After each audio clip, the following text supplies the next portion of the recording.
Tens of thousands of Georgians marched through Tbilisi in a show of support for their country joining the European Union. Israel's military launches more strikes on Lebanon, it says to target financial institutions run by the militant group Hezbollah. With 2 weeks to go before the US presidential election, Kamala Harris and Donald Trump increased the campaigns in the must-win Pennsylvania swing state.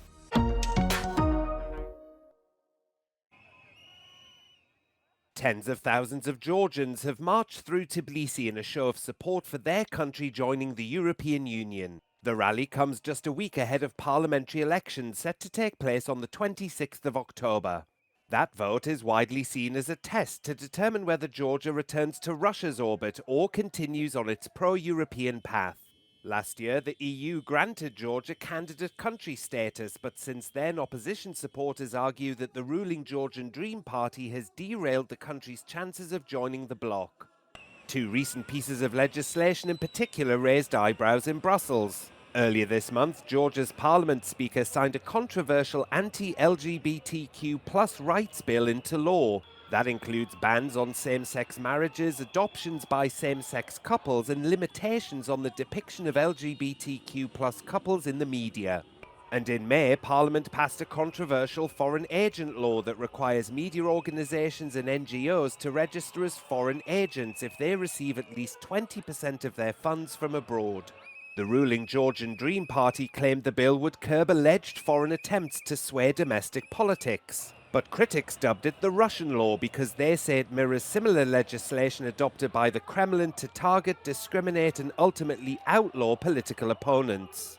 Pro-European President Salome Zurabishvili has long been at odds with the Georgian Dream and refused to sign both bills into law. The laws have been roundly criticised by the European Union, leading to the freezing of Georgia's EU accession process.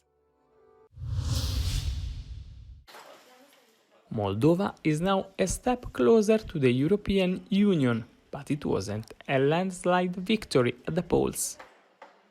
On Sunday, citizens of the Eastern European country voted by a narrow margin in favor of a constitutional amendment with a view to accession to the EU. Turnout was much higher than the required minimum of 33% to make the result binding, but only slightly more than half of the voters chose yes, leaving supporters of European integration and President Maia Sandu visibly disappointed. She blames Russian propaganda for the result. She didn't mention Russia by name, alluding only to foreign forces and denouncing what she called an unprecedented assault on her country's freedom and democracy. Grupări criminale, împreună cu forțe străine, ostile intereselor noastre, au atacat țara noastră cu zeci de milioane de euro, minciuni și propagandă, cu cele mai mizerabile mijloace pentru a duce cetățenii și țara noastră într-o zonă de incertitudine și instabilitate. Avem probe și informații, precum că ținta grupării criminale a fost să cumpere 300.000 de voturi. Dimensiunea fraudei este fără precedent. Scopul a fost compromiterea unui exercițiu democratic. Sandu received the most votes in the presidential race held parallel to the EU referendum, but she couldn't make it past the 50% plus one vote threshold needed for an outright win, and now has to face a runoff on the 3rd of November. It was a sad night for Maia Sandu and the supporters of Moldova in the EU, who were expecting a significant victory on the eve of the referendum.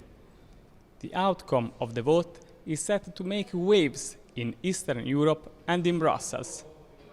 Vincenzo Genovese, Euronews, Chișinău.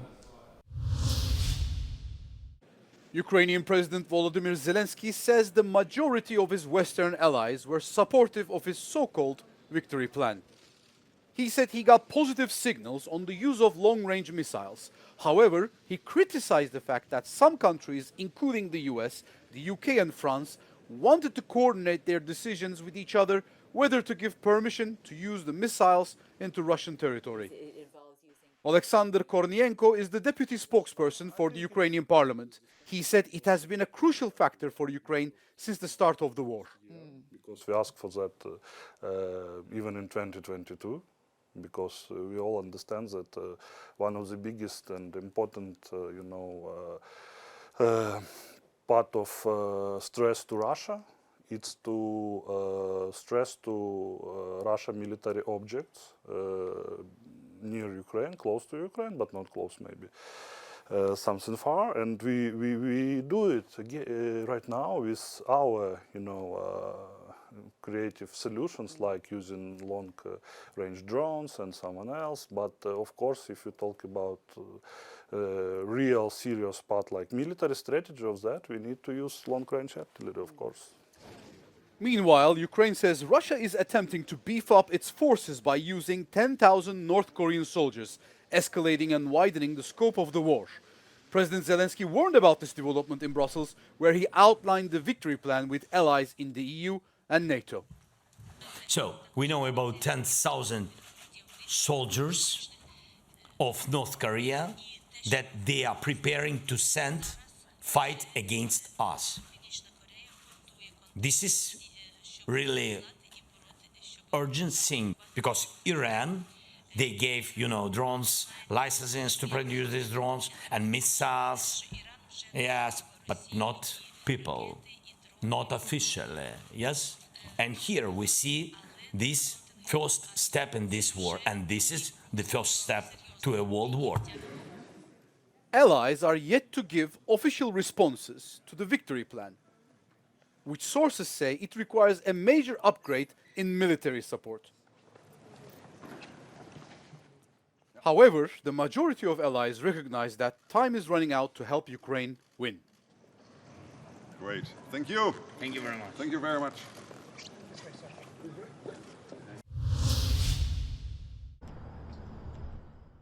Israel's military has launched more strikes on Lebanon, it says, to target banks and financial institutions that support the militant group Hezbollah. The IDF issued evacuation warnings for 24 areas, including 14 in the capital Beirut, warning that strikes were likely throughout the night. אנחנו נתקוף מספר רב של מטרות בשעות הקרובות, ומטרות נוספות בהמשך הלילה. בימים הקרובים נחשוף כיצד איראן מממנת את פעילות הטרור של חיזבאללה באמצעות שימוש במוסדות אזרחיים, אגודות ועמותות כמחסה לפעילות טרור. אנחנו נתקוף אותם במהלך הלילה ונעדכן על תוצאות התקיפה בהמשך הימים הקרובים. A senior Israeli intelligence official said the main target of the strikes was the Hezbollah-run banking system Al-Qad al-Hassan. It provides cash-based financial services and is used by hundreds of thousands of ordinary Lebanese. In a statement, the bank said the strikes were a sign of Israel's bankruptcy and assured customers their funds were safe. A year of escalating tensions and frequent cross-border fire between Israel and Hezbollah over the conflict in Gaza turned into all-out war last month. Israel launched what it called a targeted ground operation into Lebanon at the end of September, with as many as 15,000 troops said to be inside the country. The IDF said Hezbollah fired more than 170 rockets into Israel on Sunday, with 3 people slightly injured from a fire sparked by a strike on the northern city of Safed. Red and orange weather alerts are in place across Italy as heavy rainfall causes flash flooding throughout the country. The region of Emilia-Romagna has so far been the worst hit, with 1 person killed after a car was swept away by a flood wave in the town of Pianoro near Bologna. Tuscany's River Elsa and Sicily's River Salso have both burst their banks, and residents in both areas have been advised to avoid non-essential travel. Weather warnings are expected to remain in place until Tuesday. Meanwhile, in central France, severe flooding has caused widespread damage and power outages. Many residents have returned to find their homes destroyed. On Friday, French Prime Minister Michel Barnier said that firefighters and other rescuers have been involved in roughly 2,300 operations so far. Pennsylvania, a crucial swing state that could hold the keys to the White House, is getting set for a neck-and-neck contest in the U.S. presidential election. With 2 weeks to go before the polls, both Donald Trump and Kamala Harris have become fixtures in America's largest battleground state. With its 19 electoral votes, Pennsylvania is the largest prize of the most important swing states. Pennsylvania is a state that went for Trump in 2016, went for Biden in 2020. It's got a lot of white working class voters. So it's got large urban centers, rural communities. So Pennsylvania serves as sort of a microcosm of the country as a whole, I think, in many ways. The winner of the last two presidential elections in the state won by just tens of thousands of votes. I think it's split pretty even right now.